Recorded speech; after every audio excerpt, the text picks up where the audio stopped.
You're listening to the B&H Photography Podcast. For over 40 years, B&H has been the professional source for photography, video, audio, and more. For your favorite gear, news, and reviews, visit us at bnh.com or download the B&H app to your iPhone or Android device. Now here's your host, Alan Weitz. Greetings and welcome to the B&H Photography Podcast. Before we go further, I just want to drop a little line here. Tweet us at BH Photo Video with the hashtag BH Photo Podcast if you like what you're listening to. Photographers tend to be solitary creatures, and while you can get away with working solo with many editorial assignments, commercial assignments require teamwork and a lot of pre-production planning. Our guest today is Lindsay Adler. She's a New York City-based fashion photographer and photographic educator. Lindsay shoots editorial and commercial photography, and she's a proud member of Canon's Explorers of Light. Lindsay has been kind enough to join us today to talk about the collaborative realities of producing fashion shoots for heavy-hitter clients. Welcome. Thank you so much for having me. It's great to have you. Let's start off. Could you walk us through a shoot from client to cover? Absolutely. You know, what I think is really interesting is that people ask me all the time, how much do you shoot? How often do you shoot? And that was my next question. You just jumped the gun on me on that. Yikes. No, I'm just Well, I mean, it's related to this that when I tell people I only shoot maybe once, twice a week, that would be for a bigger production assignment, they're really surprised, but they don't realize how much work goes into a single shoot. There are days, even weeks of preparation. So when I walk you through this, there are a lot of steps. You ready? Mm-hmm. But let me ask you one thing first. Yeah. You do two kinds of work. Now, I used to shoot a lot of editorial and stuff, so I know what that's about. You do editorial and you also do commercial, and there's differences between the two of them. Right. All right? So could you, in sort of a nutshell, give us an idea what the differences would be production-wise, pre-production-wise, between going editorial and a larger commercial shoot, advertising shoot? Absolutely. So as a fashion photographer, the term editorial usually means, you know, those images in the back of a magazine, maybe 6 to 10 pages, all based on a theme. That's what editorial means in the fashion world. And one of the bigger differences between commercial and fashion editorial is that as a photographer and as an artist, I have more control in editorial. When I work with a magazine, I'm given some really basic outlines. For example, what's the theme of this issue or what's the season? I also know the type of models they typically are going to be featuring. I also know the type of brands that perhaps for makeup that they'll have or clothing. So I have to keep within those confines of what their magazine represents and what the issue's theme is. But usually what I do is I pitch an idea with a collection of images to represent what I'm going to be shooting. And then from there, I get to be creative. Like the rest of it is kind of up to me, the way that it's going to be shot, the color palette, all of that. Whereas with a commercial assignment, the client is involved every step of the way. You're going so detailed as to sketch out poses and the exact color palette, and you're discussing the set beforehand. Editorial, they get the general idea, and then you just shoot it. Let me ask you this.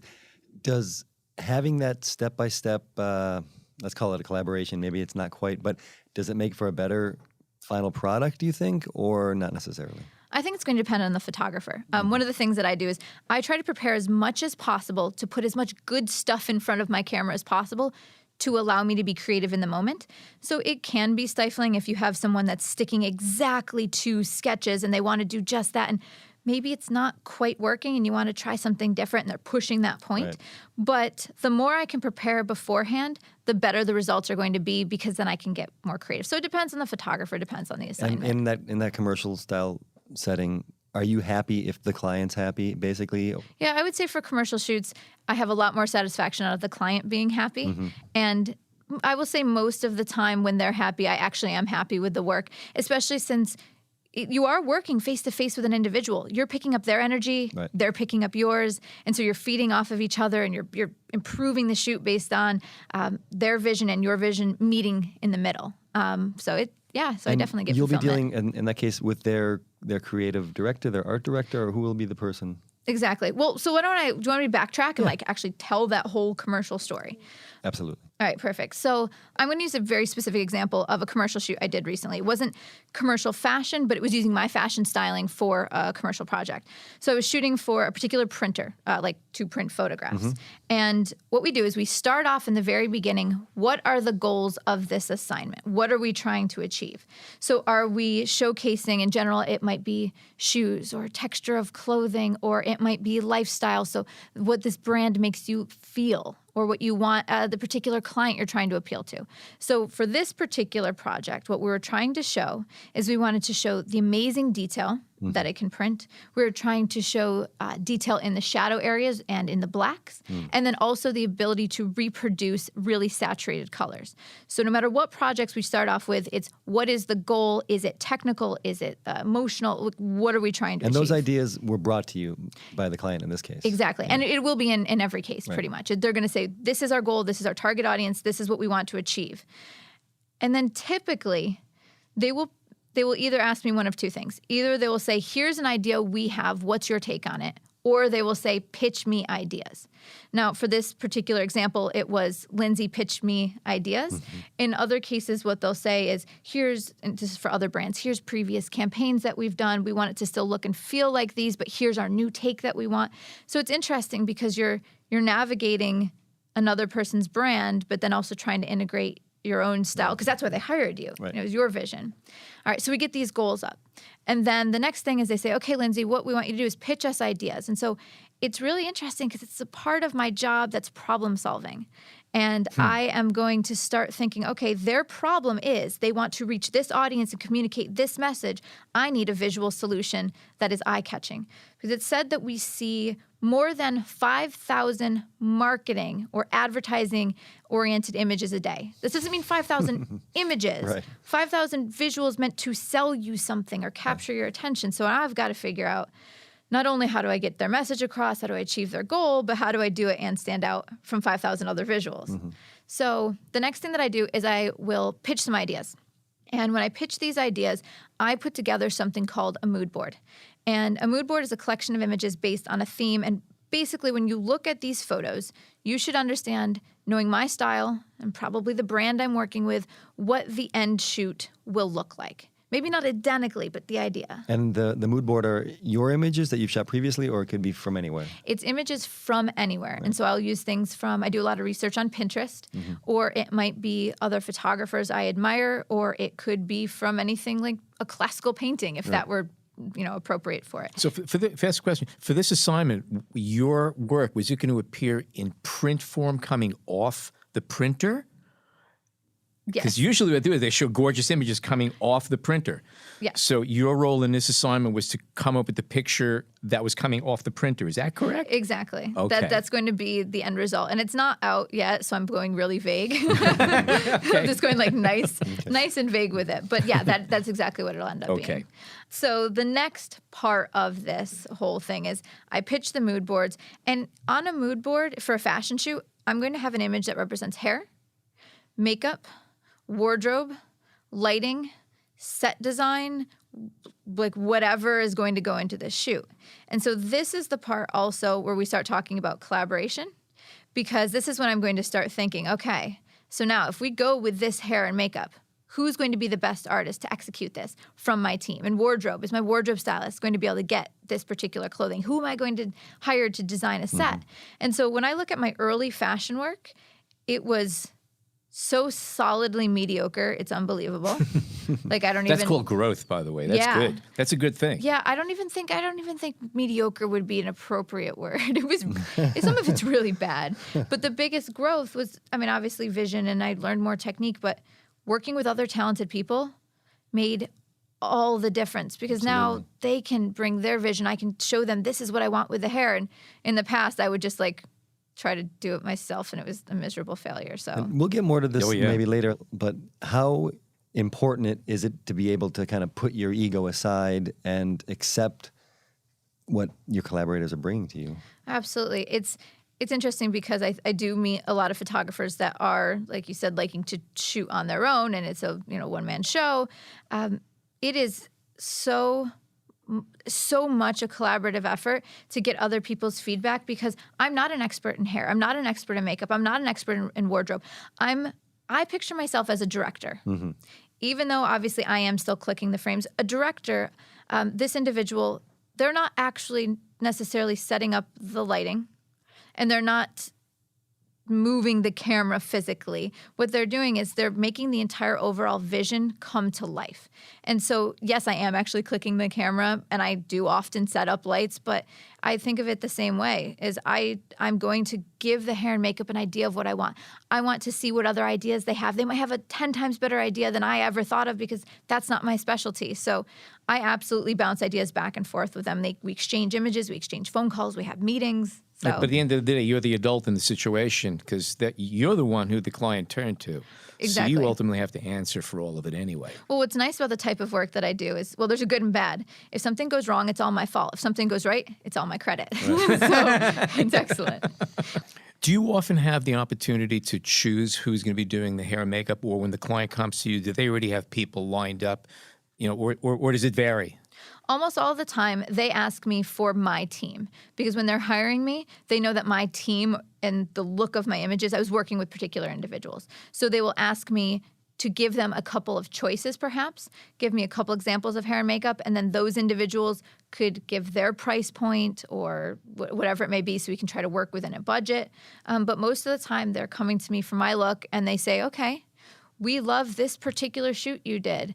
And so I have an idea, okay, they like that hairstylist, that makeup artist, and so on. So then the makeup artist in this case will then deal for her or his fee with the client directly, or let's talk budgeting at one certain point. Totally. Yeah. So this is going to depend. I have had certain commercial shoots where they said, we want you to give us the full price and estimate to produce this vision that you've pitched to us. Include hair, include makeup. You talk to the people, just tell us what it's going to cost, and we'll figure out if that is going to work with our budget. And I think this is a great learning point. There's a program out there that I use called BlinkBid.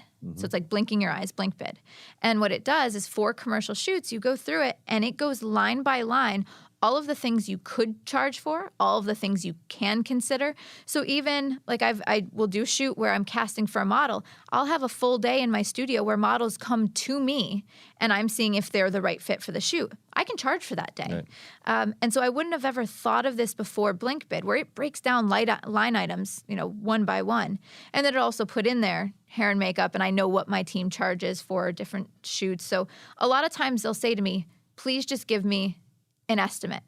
And so then what I will do is I will give them the BlinkBid estimate, and it actually spits out a PDF, and it's all formalized. It includes things like the terms of use. So this is for a project for advertising in the United States for 1 year, print and online. And you fill those in, and it actually writes it up in legalese, which is really nice, because that's not my specialty. And then it even gives you a line item for how much you should be getting for licensing, which is based on how the image is going to be used, you get paid different amounts. So that's actually built right into BlinkBid. So I like to use that. There are other times where they'll say, you give us the photography fee.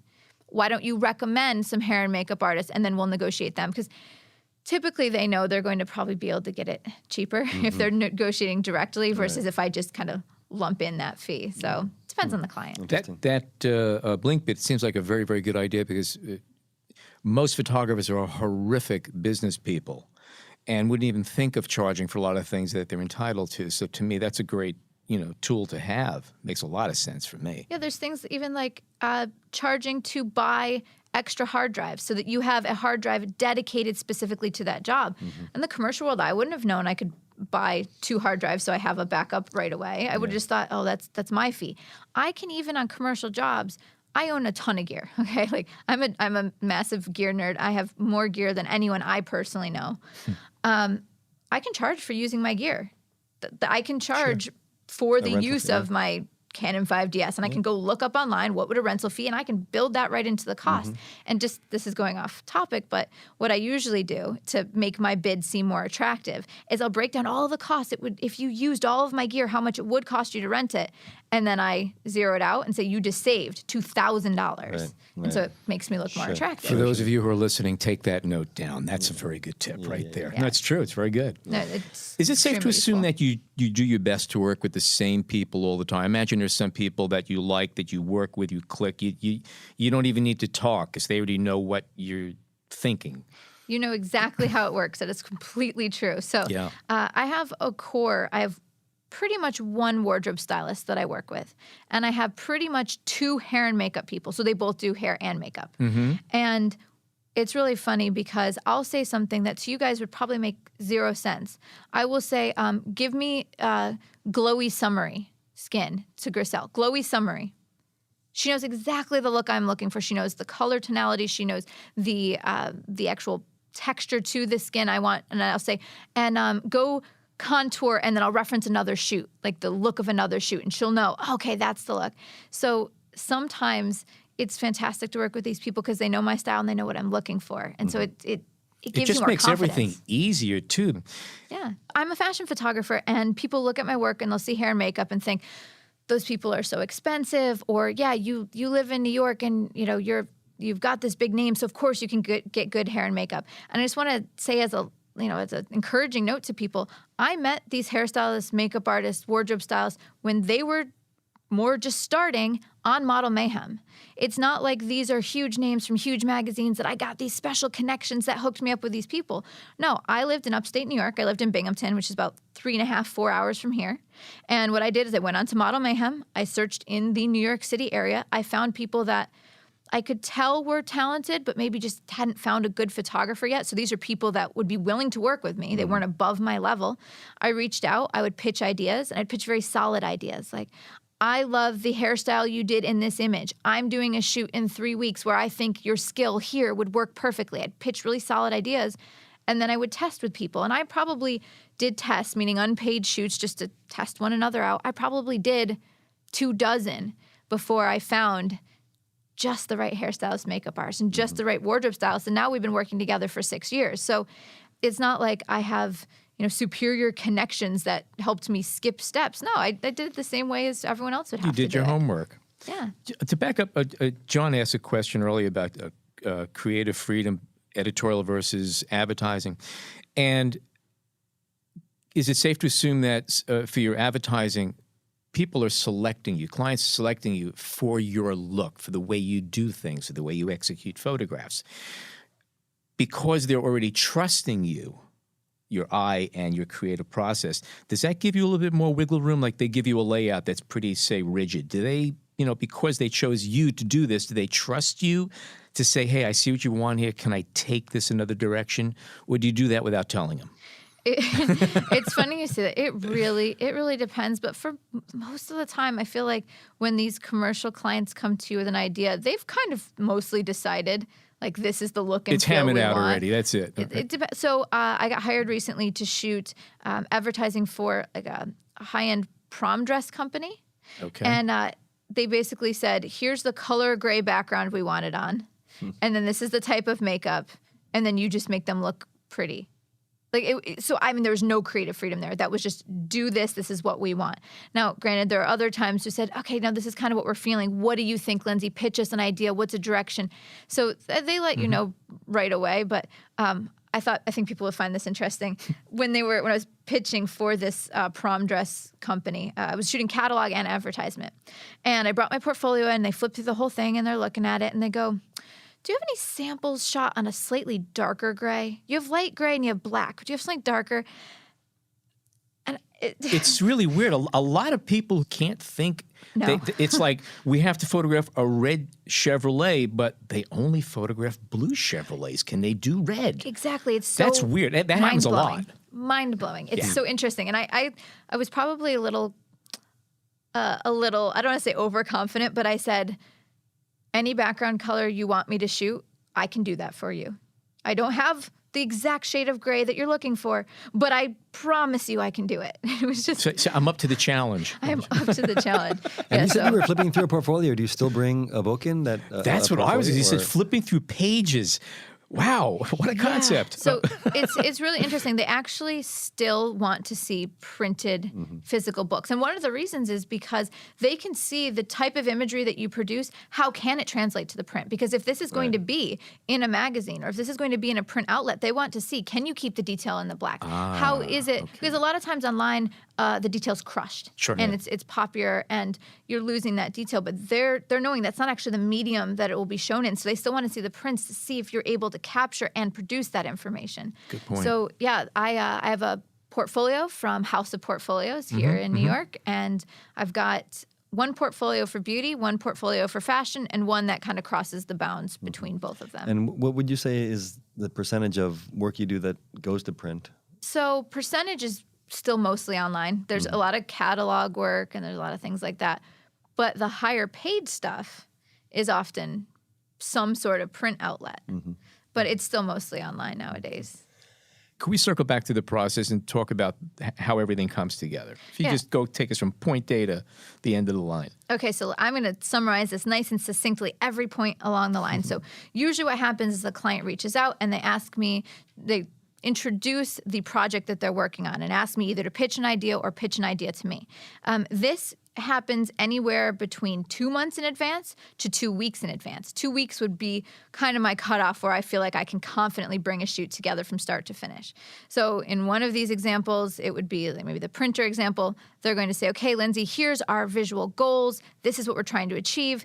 Pitch us some ideas. So I create mood boards, collection of images, other people's images, and they say, present it to us. I usually present anywhere from 3 to 6 different ideas for them to look at. In person or It depends on where the client is. Most of the time it's just online. Okay. But what I'll do is I'll pitch it online, and then we will schedule a meeting to discuss what I've pitched them, because then I can hear and we can bounce ideas off each other. They can say, you know what, we like what we're seeing in 2, but 3 is achieving the goal a little bit more. How can we merge those 2 together? What do you think? So we'll do that. We'll look at the mood board. We bounce back and forth. And finally, we end up with, okay, here's the concept. And so then they'll say to me, all right, give me that estimate, that blink bid estimate. Give me that estimate. What's this going to cost us? Let's see if it's actually in our budget. And if we need to cut costs, how can we do it? So I'll pitch it to them. They figure out if it's what the client can afford. I've got to reach out to my team, hair, makeup, wardrobe, set design, retouching, whatever there is to get the cost for this particular project. So then if it's approved, we go ahead and we pick a date. Because on their end, usually it's an advertising agency. So I need some people from there, an art director, and then maybe 1 or 2 other people. But then also the client is often there. So I've got to coordinate a bunch of people's schedule and the hair and the makeup and the wardrobe. From there, what I will do is I will go ahead and get models from model agencies. They'll give me something called a package. I'll get those packages, and I usually send some select to a client. We're looking at these type of girls. Do you think that they work for what you're thinking? And then we do something which would be a casting day where the girls actually come into my studio and I see who's the best. And the reason I'm saying this too is sometimes people don't look like their pictures. And also you want to see if they have the presence or the mood or the attitude, because if this is a huge project and they're not happy to be on the set, you don't want them there. It's not going to go as smoothly. So chemistry has a lot to do with it. Sure. It totally does. So we'll pick the date, we'll pick the model, I will work with my hair and makeup wardrobe team, and I send them the mood boards, and we go back and forth to figure out specifically the hairstyle that we're going to use, because maybe they need hair extensions, or the wardrobe, the type of clothing based on the model so that it fits the model, and the type of brand, and so we'll do all of that. When you throw out your estimate, your budget, how often do you get kind of a counter, which is, well, we can't go that far, we want to, or generally they kind of go with it? Well, what's particularly disappointing is sometimes, it doesn't happen often, but sometimes clients just have no idea what something costs. So you go through that whole process and they realize they can't even do a shoot. Right. Like they were thinking like $2,000 and $2,000. I mean, I've had some big brands where like, wow, never mind, we're not even going to be able to afford a shoot. Other times they said, listen, you know what? we were actually aiming for XYZ. Where do you think we could cut this cost? And it might be, well, you know what? We're not going to be able to rent that location. That would be $3,500. We're maybe in the studio, we'll rent a couple pieces of furniture. I'll throw out those types of suggestions. So it definitely happens where we have counter back and forth. And the key is trying to find something that works with the budget, that will still look the high quality that they hired you to produce without losing the client because you are too rigid and don't want to work with them. So, do you think it's a good idea? And I'm not saying you should do this or you do this, but is it a good idea to bump up what your estimate is, like in a lot of other businesses, anticipating that they're going to come back and try to hammer you on it? I definitely don't do bare bones. Like, I don't put the cheapest price I know I can get hair and makeup for. I put the price that I feel that they deserve. But you ever try to bump it even higher, anticipating the fact that they're going to be hitting you over the head? I mean, so that you could appear flexible. Probably not too much. Just in my experience, nowadays people are a lot more strapped for cash than you would even expect with the big companies. And you don't want to knock yourself out of the bowl game right off exactly. the bat. Yeah, it's surprising. There are very few companies that are willing to write the huge checks or the blank checks. So I keep it relatively close to what I think is fair for everyone. I build in a little bit extra. But for the most part, I try to be relatively accurate. And then I know, okay, I'm just going to make this up, but let's say that for that particular job, I think it would be great for the hairstylist, makeup artist to make $1,000. But I know they would do it for $600. And so if we're really trying to cut, I can move things, but I make sure it's fair to everybody. I would say most people, a lot of photographers, my experience, they're afraid to ask for the money. They in many cases they'd say, it's just a picture. Well, this is a great point. So I went to college at Syracuse University, and when I was planning to go to college, I asked every professional photographer I knew, what do I study in college? Not one of them told me to study photography. Not a single one. Not a single photographer said get a degree in photo. They all said get a degree in business. So I got a degree in photography and business. I got both. So I listened to them. And that's why you're sitting here today. It makes a big difference. I had a degree in entrepreneurship. And what you realize is that if I charge for that one day and that one picture, I'm forgetting the 2, 3, 4 weeks, 2 months that it took me to plan this, and the back and the forth, and the making the mood boards. That took me hours, and the phone calls took me hours, and the reaching out to my team. So I've got to charge for all of that to actually stay afloat. You have to acknowledge the fact that you're putting in more than that 2 or 3 hours of pushing the shutter button. Absolutely. A lot more. Okay. We're going to take a break and come back with more with Lindsay Adler. We hope you're enjoying this edition of the B&H Photography Podcast. Send us a tweet at BHPhotoVideo, #BHPhotoPodcast. Okay, so we submitted a bid and it's approved and we got the go-ahead. Now what do we do? Oh, this is the part that's probably the most stressful of it all. It's making it all come together, which means grabbing all those little pieces. Because I'm going to be working with a lot of different moving parts. Maybe I need to research the location and actually firm up a date. I'm probably going to need to get the insurance for shooting on location for that day. Or maybe it's the studio. Do you have a studio that you always work with? Yeah, well, I have I'm one of those very, very rare people. I have my own studio. Okay, and it's about 1,200 square feet for huge jobs. Sometimes I may need to rent a larger studio. But about 2 weeks ago, I had a massive shoot in there with 33 people, and it worked. So it barely worked, but it worked. Were they in front of the camera or 33 altogether? No, 33 sets. Wow. 33 set hands, and it was crazy. But so I'll kind of figure that out. Then I need to gather packages from model agencies, and a package is a collection of girls that are willing to work for the rate and the project that you've presented. So I reach out to the model agencies, they send me packages. I narrow it down to a few faces that I actually want to see and meet in person. And so then I'll have a casting day. And this is when they will come to the studio, and I will be able to not only have a conversation and see what they look like in person, but actually see how they move, how they interact, because that makes a massive difference on the day of the shoot. If I know I need a girl to be able to jump for the concept, and then somebody shows up and they're just so rigid and just not interacting with me, then that's not going to be a good person. But you can't tell that from the photos. And do you cast models before you'll get your hair and makeup people in line, or is there an order necessarily? I would say the order would be I already know for the most part who my hair, makeup, and wardrobe is. I have that core group. So I don't actually even need to spend that much energy on it unless it's a specialty thing, like a body paint artist or something. And I will get the model shortly thereafter because then wardrobe has to go select the clothing that will fit the model and her shoe size. And the hairstylist may need to go buy extensions that work for the type of hair the model has. So getting the model sooner rather than later is better because then everyone can prepare their parts. So I will narrow it down to the girls that I thought were the best. I'll send it over to the client, and then they can narrow it down from there. And sometimes there's casting agents where I don't even have to do it. They'll actually have a casting agent and this is when there's bigger budgets. You can actually have that. Do you always deal with the same agency, modeling agency? I've got a core group. We'll put it this way. I have agencies that I know when I have a smaller budget that I can get someone decent. Right. I've got, if there's a little bit more of a budget, these girls have this particular look. I have one agency that has sexier girls, one that has more commercial girls. So that's one of the reasons that being around for a while now is good because I know who fits for what. At least twice you mentioned the fact that you could have people showing up, you look at a picture, you go, based on the photograph, this person looks great, and they show up and it's like disaster. No. Yes. How often does that happen? It can't be 50-50, but how often does that actually happen where you get somebody there and you say, I don't know what they were thinking when they put this picture in there?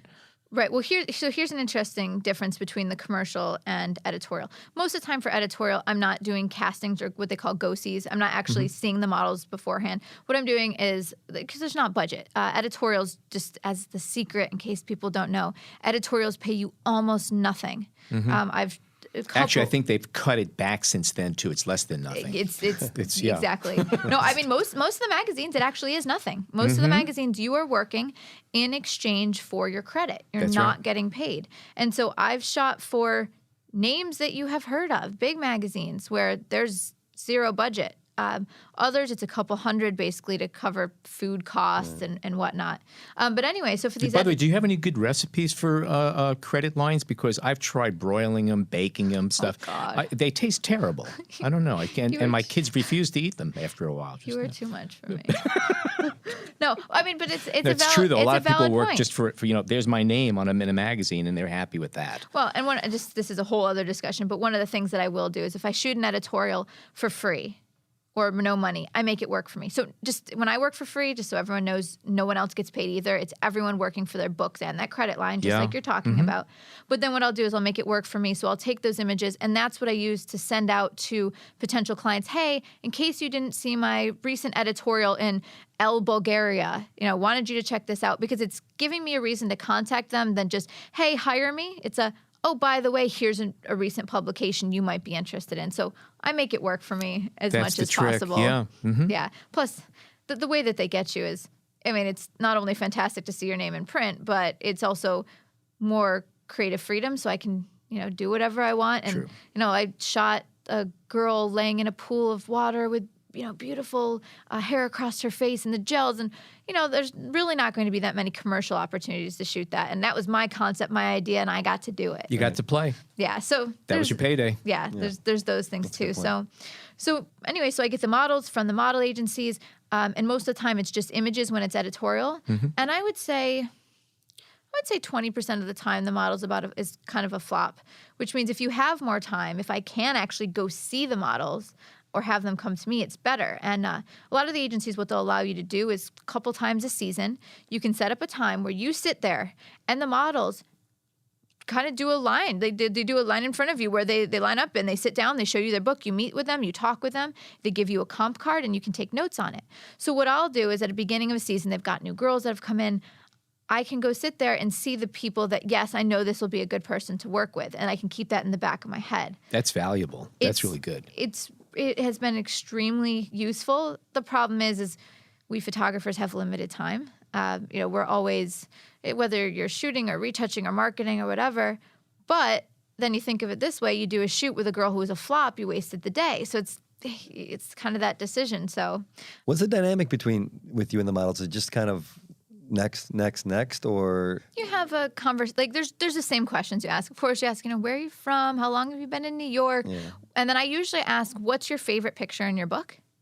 I'm just curious the response and why they liked it, because then I can feel what shoots they get into, and if it happens to be one that lines up with me. If their favorite shoot is a lingerie shoot, I don't shoot that much. So, but that's their thing. So maybe I know, okay, when I have a lingerie shoot in the future for a lingerie company, that would be the person to And have you ever made a to. decision, let's say, well, maybe she's not the most beautiful or she doesn't necessarily work for this, but her attitude is perfect and I like her, I'm going to go with her instead of somebody else?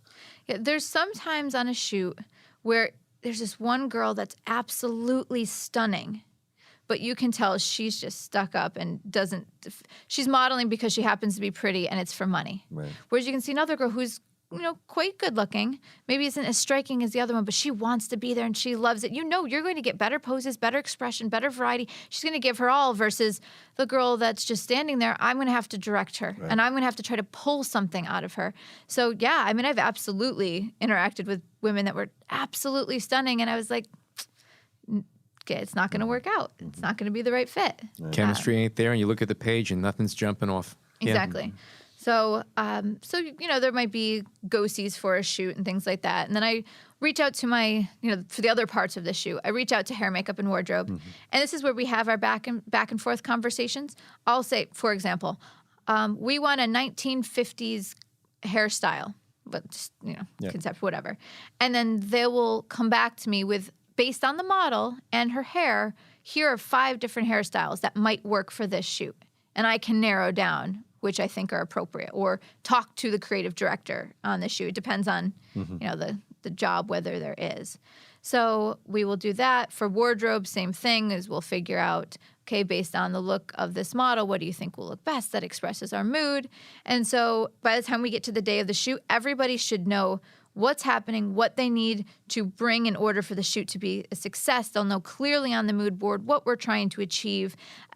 And so then everything else can go smoothly. I put as much good, beautiful things in front of my camera as possible. So I'm not trying to figure things out last minute. And what about something we haven't talked about, surprisingly enough, is like your gear and your lighting decisions at that point? I mean, when do they come into play? Oh, who cares about cameras and lenses? So here's, listen, ignoring you, okay? I'm obsessed with lighting. It's not an exaggeration to say that I love lighting. It's I don't know if I would say it's my favorite part of photography, but it probably is. It's the basis of photography. I love beautiful lighting. And so often as I pitch the shoot, I see it in my head of, okay, here's your goals, here's the mood, here's the client, here's the model, here's the feel, and I can start to build it. And really, any shoot that I do, every shoot, editorial, commercial, just for fun, the question I always ask myself at the beginning of a shoot is, what is the point of this image? What am I trying to say? What am I trying to visually communicate? When you actually answer those questions, that helps answer questions about lighting. So I'm going to say, okay, if this is meant to be soft, ethereal, subtle, that's going to push me in the direction of one type of lighting. If this is meant to be bold, eye-catching, harsh, it's going to push me in the direction of the other types of modifiers. So usually I don't have to exactly sketch out the lighting before a shoot. Most of the time it's, here's the feel. And then I will often do a test prior to the shoot. Once I know really the direction, I'll have my assistants come in a few days before and I'll, jokingly style them kind of like it. And then we'll shoot just to test a few things out. And do you consider them collaborators at this point? They're your lighting guys or girls? Totally. Yeah. Well, I mean, they're my team. And so, a team's important, the assistants as well, for knowing if I'm getting frustrated. They can tell and they can come over and figure out, do you need something else? Or even just if somebody's being annoying, I can set my assistant to go distract that person to stop annoying me. But for example, you don't have somebody that would, let's say, using the analogy of a film, like a DP, somebody who will kind of establish a lighting system or the color scheme. On most of my shoots, no. On almost all of them, no. There are certain shoots I've been on where they do have dedicated grip and gaffers, but I'm still in charge of the lighting on pretty much everything I've ever done. And do you always use the same camera, or do you switch based on shoot? I I pretty much always shoot with the Canon 5DS right now. Okay. There are some times where I need slightly different capabilities, or maybe they want me to do a film, like actually recording video, and still combo. So I might need a 1DX or 1DX2. So that might be more appropriate because I need the 4K or I need the slow motion that I might not get from the 5DS. So, there's the right tools for the job, but the 5DS is probably... And lens choices? I have my go-to studio lenses. So my go-to studio lenses are the Canon 24-70 2.8 Mark II, the Canon 70-200 2.8 I also shoot with either a 100 or a 180 macro lens for a lot of my beauty work or some of the headshots, especially with the 5DS. That 100 is so crisp and it just shows every detail. Do you find it to be too sharp, though? The 180 macro from Canon is a phenomenal lens. It might be one of the best lenses they make. It's also ridiculously sharp. And it's interesting to hear that you use macros for fashion and beauty, because I know just my experience and speaking to a few other photographers who do this a lot, they're brutally sharp. And do you have to dumb the image down, do you find, after you shoot it? So it's a really interesting point. It really is that sharp. I was laughing with my friend the other day because we were retouching, and I was retouching the model's face, and you could see every nose hair. And it's this beautiful woman, but you see every nose hair. And I was like, yikes. It's brutal. It's brutal what it could show. But the point is, every picture that's ever delivered to a client's retouched. So it's not even, I'd rather have as much detail, as much sharpness, and then if I need to make stylistic changes later or retouching, then that'll happen. So I'm not worried about the raw images being too much. They know, and they know where the end file is going to be. And often even on set, sometimes on set I have a retoucher. I'll actually have one. I have one that lives in Staten Island that'll come on set sometimes. And so if there's a file that they want to, okay, let me see what this is going to end up like, we'll kick her over a raw file. It'll take her, she can give me a rough mock in 20 to 30 minutes, and then they'll say, oh, okay, that's the direction that it'll end up. And you're shooting tethered always with your clients there? Always tethered. And the gear you're talking about, do you own it? Do you rent it? The lenses, the cameras, the lighting? I own everything. Oh, I like the way she said that. And what's your choice for lighting? What's the company's the gear? I shoot with Profoto, and I have a whole bunch of different stuff. I mean, sometimes if there's specialty gear that I need to rent, I will. But I've got 6 Profoto D1s. I've got 2 Profoto B1s. I've got every modifier ever. I mean, you name it, I've got it. And then, if there's times I need to rent, like I don't own the Profoto Pro Daylights, which are the constant lights that they have for video. But if I'm doing a still and video combo, then that's an opportunity. I'd rent them. Can I ask about some of the specialty things on a shoot? And I've seen some of your work where you have animals or plants or even the painting of nails and things like that. Yep. How do you gather those people when you need them? I mean, totally. So I have a list of people that I work with for those exact purposes. So I have 2 manicurists, depending on the job that I work with, because it actually, surprisingly, it makes a massive difference. If somebody has terrible nails like these, I'm holding out my hands right now. Okay, not the most lovely nails. You can't pose their hands near their face ever because it'll ruin the shot. So I actually work with a manicurist a lot for example, animal wrangling and whatnot. This is one of the areas where I am blessed. Living in New York City, there's someone that does everything and anything. Like you name it, you can find someone who does it. And so there's one particular company that's what they do. I rented parrots for the day, and it came with the parrot owner and wrangler, and they gave me 2 parrots in case one was misbehaving. So I had 2 parrots for the day. For set design, I have 2 different people that I work with for set design. One specializes in plants and flowers and those type of things. Another is a little bit more in living room style. So after time, you build up your go-to teams so you can confidently say, any concept that I pitched you, I've got a team that can make it happen. And you must have somebody who is making these phone calls for you, your administrative person, your production person, right? Or people, right? I mean, and that's one of the things that you would have someone that's their job on set is production. So they're handling, making sure that everything's arriving on time on the day of the set, or beforehand, making the phone calls, reaching out to people, getting the permits, all of that stuff. So Now, granted, I do need to backtrack and say I did do all of this myself. Of course. This is only more recently that I actually have people to do this. How big's your team now? Or let's say your regular team. Well, I have 2 full-time employees. I also have 1 assistant that's my key assistant, then maybe another 4 or 5 that help out with other things. So on a set, if a typical set for me, I have, excluding my office workers, but actually on the set, there are probably 6 to 8 people that are there for me to make my job easier, to help the vision be executed in the best way possible. And what's the biggest shoot you've I did a shoot where 22 directed? people were there for me.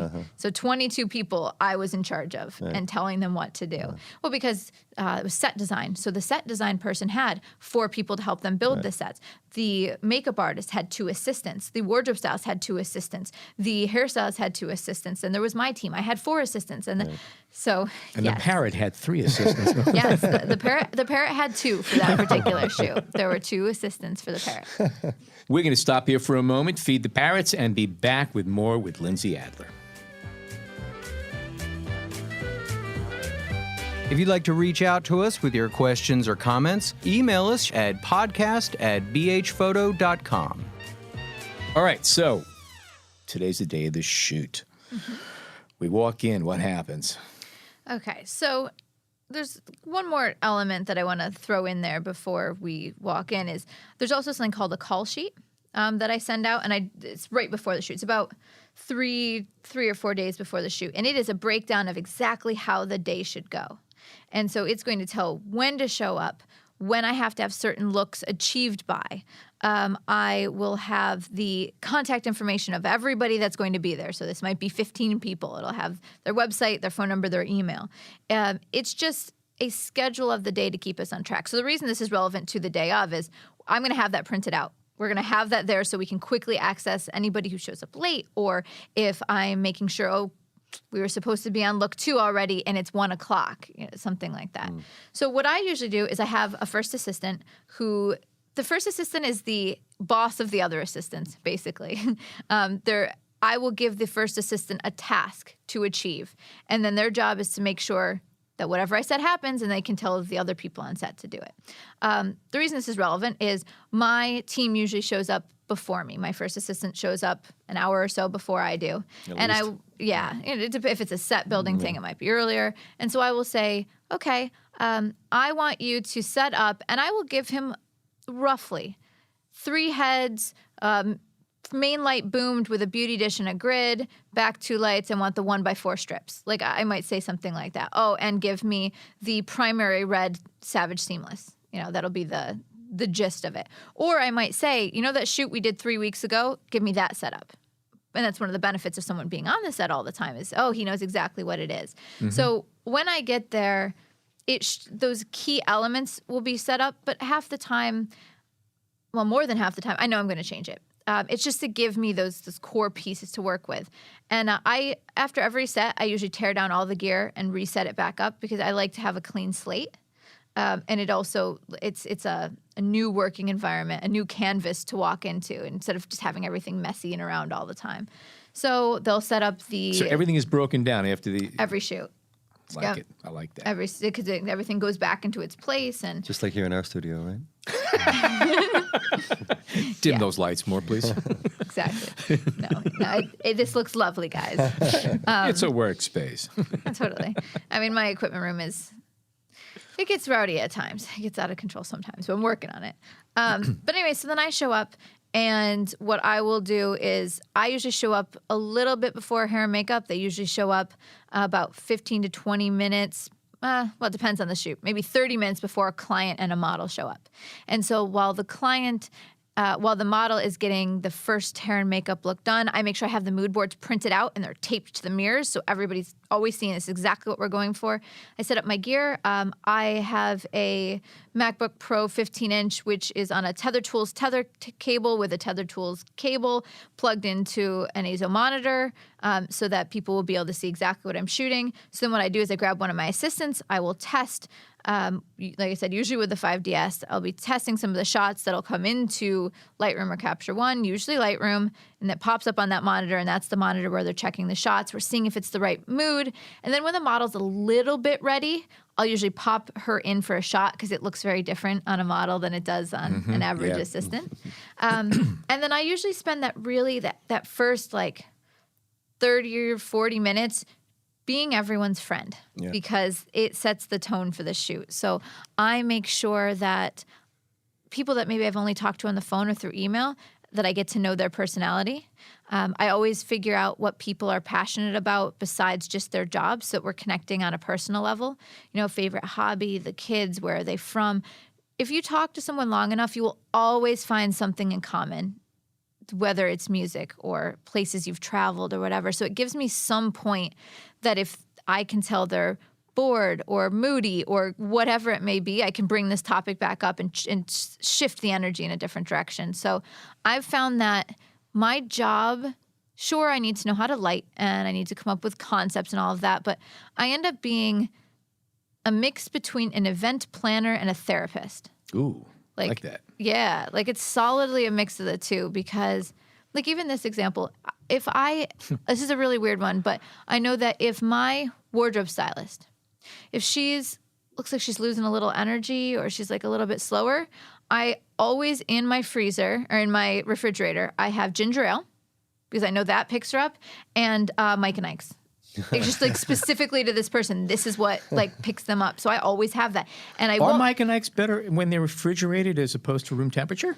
I never really thought about that. For throwing at people there. Yeah, right. I don't know. I mean, everything seems like it has more effort if it's refrigerated. Like the candy, it's like chilled, Special, right? yes. Yeah. No, but so that's the thing is I have to know everyone's personalities, and so if she's dipping down a little bit, I got to pull her energy back up, and if this person slighted this person, I got to diffuse the situation, and so I spend a lot of my time getting to be everyone's friends, reading people's personalities, and then making sure the energy is great. Let me ask, for example, you've collaborated with people, you've dealt with getting the concept ready.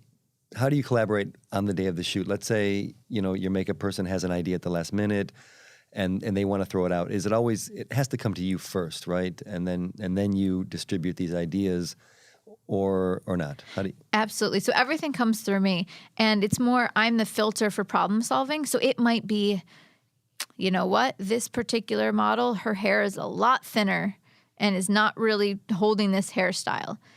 Here's some solutions that we have, and they'll kind of pitch me those things. So usually if someone has an idea, I might even say, okay, well, let's try what we discussed first and then move it a different direction. Or if I think it's that much more brilliant, then I'll take it directly to the client or whoever's there. On an editorial, I just decide yes or no. Right. And an editorial can be a lot more fun because they'll just say, oh, I've got this great idea and it's got this feel. I'll say, do it, go for it. And then if they put it in front of me and it's not working, I'll say, yeah, I think that brow's too severe. Can we soften it a little bit? And I'll give them a little bit more direction. Whereas I don't want to put anything questionable in front of the client to see. I don't want them to waver. So I'll put what we discussed. Whereas an editorial, I'll say, yeah, give me what your idea is. Let me see it. Let's see what you're thinking. So continue. You got there. Your team is showing up. Mm-hmm. The models are now getting their makeup and their hair done. So usually what we do is we then shoot with the model when she's ready and dressed. We shoot tethered, and then the client is able to look directly on the monitor and see if it's fitting what they wanted. And sometimes if there might be a digital tech there, someone in charge specifically of managing the camera to computer to monitor that whole thing. That's their job. They're not touching lights. They're touching nothing but that whole environment. So they're making sure that the client's like, oh, well, let me see what this looks like can you pull down the color of the skin? I want it to be paler. And they should be able to lighten it up so it can give a better reflection of what we're going for. Is, oh man, that background, it's a little bit too green. I want more teal. And they should be able to do that, live, create a preset if that's what we're going for. And then depending on the job, if something's meant to be mocked up, it's going to be a cover or it's going to be in an ad layout, and they already know that, you can have Photoshop open. If there's a photo they like, you export it over to Photoshop, you throw the overlays, and you can kind of see how's it working compositionally. Is this, the direction we were going? And so really a shoot is usually, it tends to be 8 to 10 hours from start to finish. A Do you solid ever get full it where, day. let's say, for example, you got something right away and then you're just going to go through the motions for the client to kind of get more, or? Definitely. If I get something right away, it's usually I got the safe solution. Mm-hmm. We got the safe answer right away. We've got something that can absolutely publish. It'll absolutely work great, but let's try something else. Or, maybe I'll be cheeky and it was meant to be a vertical page, but like maybe I'll shoot some horizontals for a double page spread, or, a lead banner on a site. So like, we shot this, but let's just try some different compositions now that we got that. Or It's a lot easier to play when you got the keeper in the box, that's for sure. Yeah, absolutely. Is there the flip side where the client says, hey, you got it, we're done, and you say, no, I'm not happy with this, and you want to keep going? Or when the client is happy, you're happy? It's so far in my experience, if you have an 8-hour day planned, it's an 8-hour day shoot. Like it almost always goes that way. Sure, I've finished an hour early, an hour and a half early, but it's never like beginning of the day, done, boom, because then they'll maybe change the makeup a little bit or try a different hairstyle, or also for the set, let's see this with this different outfit on. Mm-hmm. And a lot of times they want options, because in the end even though the client's there, they're presenting it to someone else. There's going to be other boards looking at it, so they want options to be able to present. So yeah, it's always full days. You mentioned the fact that you have the client and everybody else. They're all gathered around the monitor watching all the action, and they say, "Hey, can we bring this down a little bit? Can we, saturate this?" Do you ever find yourself in a situation where whoever is okaying the day gets bogged down in the most silliest things to a point where things are just not happening anymore because they're busy fuddling around with a tone of something that could be dealt with later? Yes. Oh my gosh. And how do you handle that nicely? I usually end up having to have that conversation. And so what I will do is I'll come over and say, now, of course, I've got some amazing retouchers and post-processors. Do we have the composition, the core elements that we need? Let's sit down, let's go through them. And so I will devote the 10, 15 minutes to go back through the shots. Let's mark the ones that you think are great. Let's narrow it down. I'll put up, now, do you think we've got it here? Excluding the color, excluding whatever or this little detail. Yes, great. Then let's move on, because I had somebody where it was 2/3 of the way through the day, and we had 5 things to accomplish, and we were still on the first one. And so I had to, and sometimes they're very insistent, and it's interesting because they're technically the boss, but you really are as well. Mm-hmm. So it's that awkward balance. But yeah, usually if you just talk them through, say, do you feel like we've got it here? Great. Well, we will tweak that later. I can guarantee it'll be great. Give them that confidence, move on. Yeah. But do you ever end a shoot not being totally sure that you have what you need? Is it too overconfident to say no? No, I would say it's a professional. Yeah. No, I wouldn't say that. No, I've done a lot of preparation to make sure that I got what we were going for in the beginning. At minimum, I have the safe solution. It might not be the most brilliant. I did a shoot recently where at the end of the shoot, I thought I could have done better, but I won't be ashamed to show these images. They're good quality. I think I could have been more innovative. I think it could have been something a little bit more wow, but they're good. So I might walk away with that feeling. Yeah. Have you ever had to, let's say, call a reshoot or extend several hours because you just weren't there? I've definitely had the shoots run long for sure. And it was usually just we were problem solving in the beginning that took a little bit too long, or there was a problem with a location or someone showed up late. And I've only ever had to do one reshoot, and it was years ago because of card corruption. And we had a card where we lost stuff, and wow.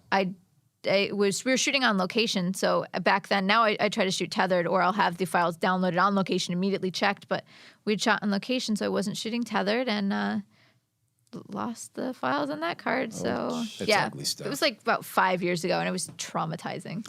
You had mentioned earlier about all the gear that you have, all the equipment, that you're a true geek. Yep. Were you ever in a situation where you're trying to light a shot for a certain look and you went through all of your modifiers, all the toys, and you found nothing worked and you said, okay, we got to build something? Have you ever had that happen to you? Yeah, there have definitely been times where I'm lighting a set, lighting a model, and like something's just not quite working. And most of the time, it isn't the fact that I don't have the right modifiers. It's that I'm not quite using it in the right way. And usually what it ends up being is I got to stack multiple lights. And so maybe it means there's a hard main light, so for dramatic light, but with a soft fill. So it's like these creative solutions of kind of rigging the setups together. And granted, there are times I've made things like, making a scrim, or maybe it would be using flags, and so flags block light, and I end up creating all of these funky, and you look at my setup and you have no idea how that was Frankenstein together, but it just works. That's it, yeah. And that's the thing, is that in the end, there are the right tools for the job, but then there's never a right answer. It's the rightest answer for that particular project. So I always go in, I have to do a little bit of experimentation for sure to figure out what fits everybody's goals. All right, so you're shooting, everything is terrific, and you got your shot in the box and backups and stuff.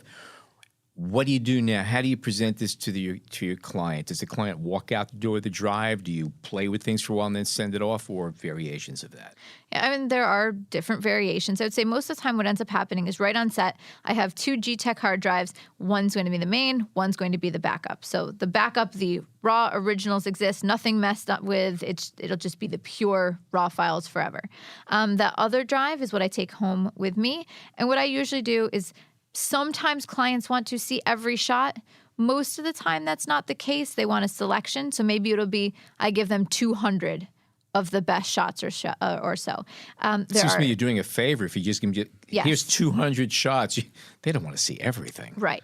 Yeah. And sometimes the shoot, there might have been 2,000 shot in that day. I would say that's not usually the case. It's usually more around, 600, 700, 800 or fewer, but I'll narrow it down to a couple hundred.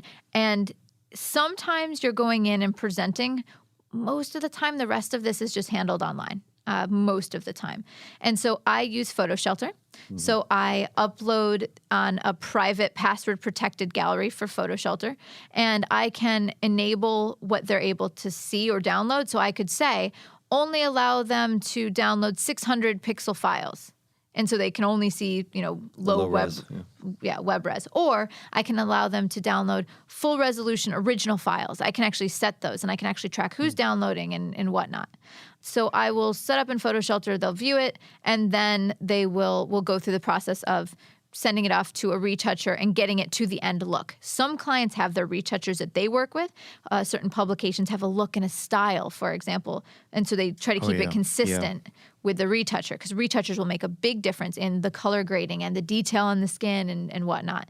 But for a lot of the commercial jobs, that part's on me too, and I'm coordinating between the retoucher and myself. And these files that I had backed up on 2 drives, they're then backed up not only on Photo Shelter for anything that's ever selected as a consideration or as a final file. I always put that on Photo Shelter, so someplace in the cloud. And then I also have some G-Tech rated towers that I also do a backup of anything that was also selected. So I've got about 4 places that the key images exist somewhere. So when it's all said and done, like after the file is delivered, after the client is happy, where, of course, you got the invoicing part as well, I always try to do something extra. So maybe that final image, it was intended to be online only, so I'll send them a print. I'll send them a signed print that says, thank you for working with me on the back, or a metallic, but whatever it may be. Because one of the lessons that I learned early on is the cheapest and easiest clients to attain are repeat ones, the ones that you've already had the connections with, the ones you've already worked with. And so it's follow-up and marketing to them, and it's that little gift, that print or the thank you, or maybe it's a basket of cookies, whatever it is. It's a little thank you, an acknowledgement really that you don't take it for granted. Because there are so many photographers they could have chosen.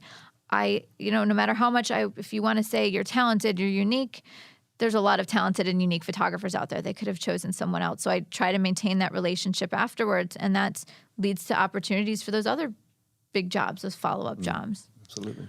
the only experience I have with fashion photography, I saw Zoolander about 2 years ago. Oh, wow. That's my so I don't know how accurate that is. We were talking earlier about with retouching, and when you go to print, all the color and everything is crushed. I think we have like 4 stops of latitude when you go to print. So it's not much. And you're dealing with fashion and beauty, and a lot of times color is very, very critical, and a lot of other things because you're selling makeup or something of that sort. It's a very specific kind of look you have. Do you have to have images retouched differently for different publications depending on where it's being printed and what kind of paper? So this is a conversation that is had. So first of all, when I'm actually shooting, just as far as color, I'm using an X-Rite Passport color checker to make sure that I have a good reference point, and I can actually create custom color profiles based on the camera and the lens combination and the lighting and all of that. So I'll usually do that. When I am having an image retouched, I will absolutely have a discussion about that initial retouch, maintaining as much detail in the shadows and detail throughout the image as possible. Because a lot of times we do add maybe a little extra sharpening at the end, or we'll add a little bit of extra contrast at the end. But I want that added later on for the medium that it will be displayed. And often they're working with somebody on the printing and publishing end that actually makes those tweaks to make the file look its best. So I'm delivering as much information as humanly possible. But usually from the retoucher, I'll say, give me as much information as possible. Don't crush the blacks. Don't blow out the highlights. And then if I want to do a stylized effect, I could send them both so that they can then either modify it to print later, or this is like the vision of what I want it to look like, but I know that the medium you're using, you might need a little more latitude. You shoot RAW and JPEG fine, or what do you shoot? I shoot the largest RAW file possible when I'm shooting. Just the RAW? That's it. Yeah. There have been times where I'm shooting tethered where I will have it popping automatically over to an iPad where I might shoot a JPEG fine to pop over to that for tethering purposes. But I always have the largest RAW file I possibly can get. And it's delivered, 16-bit TIFF, as much as they can give them. All right. Well, this has been another terrific episode. Thank you, John. Thank you, Jason. And a special thank you to Lindsay Adler. Thank you so much for joining us today and giving us one heck of a good education. And for anybody who wants to see more of your work, what is your website? You can find me at lindsayadlerphotography.com. Okay. And also, from what I understand, there's an ebook coming out pretty soon.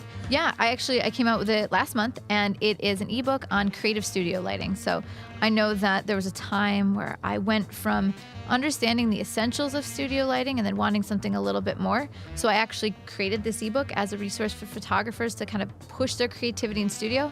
And there are 5 completely free setups that people can download. And where can we get that? If you visit me at learn.lindsayadlerphotography.com, I've also got free videos from that guide up there. So you got the videos, you got the guide, you can find all of it there. Sounds like cool stuff. I like that.